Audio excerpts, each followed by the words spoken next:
What's up everybody, and welcome back to the channel, The Realtor You Know, with me, Mike, your local Boise, Idaho realtor. On this channel, I try to help educate buyers and sellers, and I try to keep you guys up to date on what's going on in the current real estate market. Now, in today's video, I'm gonna be going over the top 3 most crucial items I think any seller needs to be aware of before selling their home. And this isn't some like gimmicky trick where this is like to sell your home in December or in the 4th quarter or something like that. If you watch this video and you apply these 3 crucial items, I guarantee you your selling process is gonna be more efficient, gonna be less stressful, you're gonna sell it faster, and you're gonna sell it for top dollar. So let's go ahead and dive into it.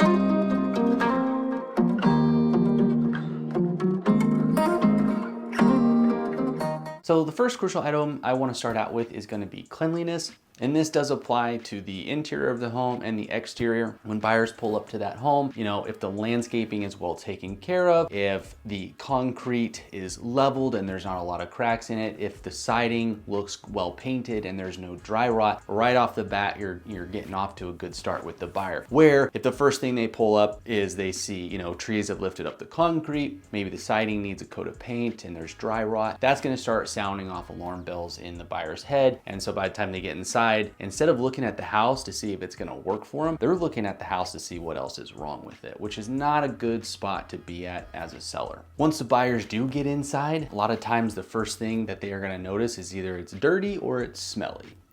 Cleanliness is a huge thing, especially on the inside. When you walk in, you don't want there to be some overbearing smell, whether that's a cat or dog odor, but it could also be an overbearing candle or scent that just is off-putting to the buyer. Sometimes sellers or the listing agents will try to cover up a smell by putting in one of those, you know, smell good plug-in things. And sometimes it works, sometimes it's too much. It depends on the buyer, but definitely be careful with the scents because you don't want to overdo it. Now, as buyers make their way through the home, they're obviously going to be checking out the bedrooms, the living room, dining room, and kitchen. And these areas need to be very clean. They need to be organized, and they really should be decluttered. There's a couple of things I like to talk to my potential sellers about during my listing consultation. I always recommend that my sellers have a professional cleaning crew come through. It's relatively affordable, and I do always offer the first 2 hours of that crew. I like to take care of that for my sellers to get the house into a good state. And I don't care if this house is epically clean or it's a complete, you know,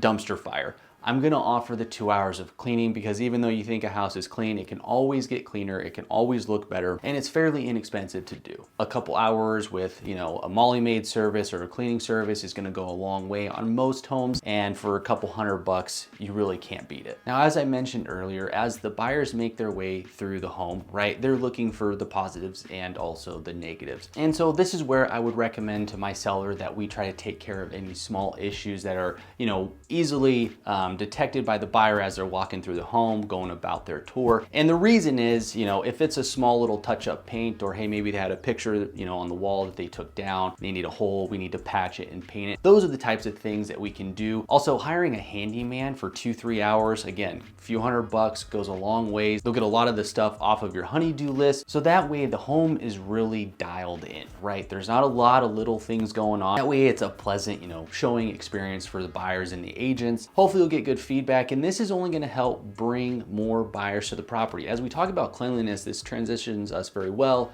into the second item that you need to be aware of, which is going to be professional photos. Every listing needs to have professional photos nowadays. I'm still surprised at how many listings I come across where there were not professional photos. I don't care if you're listing a $20,000 manufactured home or a $5 million home, you need to put the money into the photos. And the reason I say that is because 99% of buyers are probably gonna find you on Zillow, Realtor.com, or from their local MLS where their realtor is emailing them listings as they become available. So having your house professionally cleaned and then getting that professional photographer to come over is gonna do wonders. It's gonna make your house pop and look absolutely amazing on the internet, which is gonna drive buyers to the house. And that's the goal, right? To get as much foot traffic into that house in a short amount of period of time as possible. So that way you can get offers, get under contract, and get that thing sold. Now, what kind of photos are we talking about? Because you're gonna have photos, you're gonna have drone shots, you're gonna have a 360 tour, and you should have a floor plan of what the home looks like. Because sometimes the photos don't go in sequentially, and so it kind of hops around, makes it very difficult to really get a good idea of what the layout is. And so that's where you want that floor plan and that 3D tour, because people can look behind every door essentially and really get a good feel for what that home is actually gonna look like once they get there. And what that's gonna do for you is bring the right buyer to the home, because they already have a very good understanding of the home, the layout, and what they're getting themselves into. Now they just want to go see it in person to make sure everything adds up. So you're getting the right buyers in and you're setting proper expectations. All right, and so now down to the third and final thing, and you've probably already guessed it, but it's going to be price, right? The worst thing a seller can do is overprice their home. Guys, buyers start their process, their looking process, very early on nowadays, because they have access to so many of the tools that us realtors have, right? After a couple months of being online and looking at homes, you know, during your evening hours or your weekends, buyers become pretty educated. When a home is listed at fair market value, they notice it right off the bat. And when a home is overpriced, they can recognize that very fast as well. Another potential outcome that could affect your listing negatively from overpricing it is it's more than likely gonna sit on the market longer. And so as a seller, you're gonna have to have it in show ready state for a longer period of time. You're gonna have to take up more of your weekends and your evenings, you know, cleaning up and getting out of the house so you can accommodate those showings, and it can really drag the process out. And if you stay on the market too long, buyers are gonna start to think there could be potentially something wrong with that home.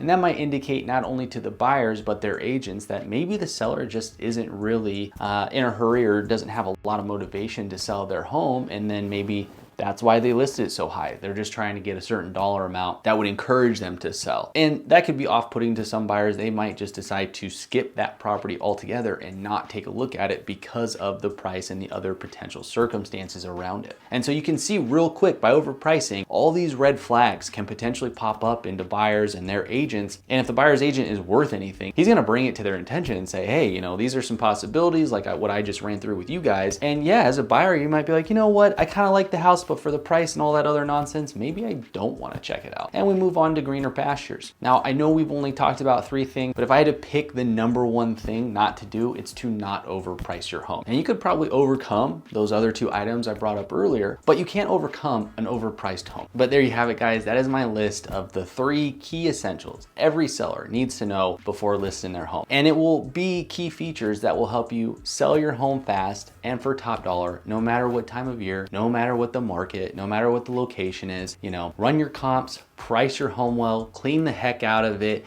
and get awesome photos that represent the home accurately so you're bringing in the right buyers to that property. I hope you guys got something out of this. If you did, please consider liking, sharing, and subscribing. It definitely helps out the channel. But that's all I got for you guys in this video. I'm filming this about a week before Christmas. I'm hoping to get it out before then. So Merry Christmas, Happy Holidays. I hope you guys have a great new year, and I will see you in 2025.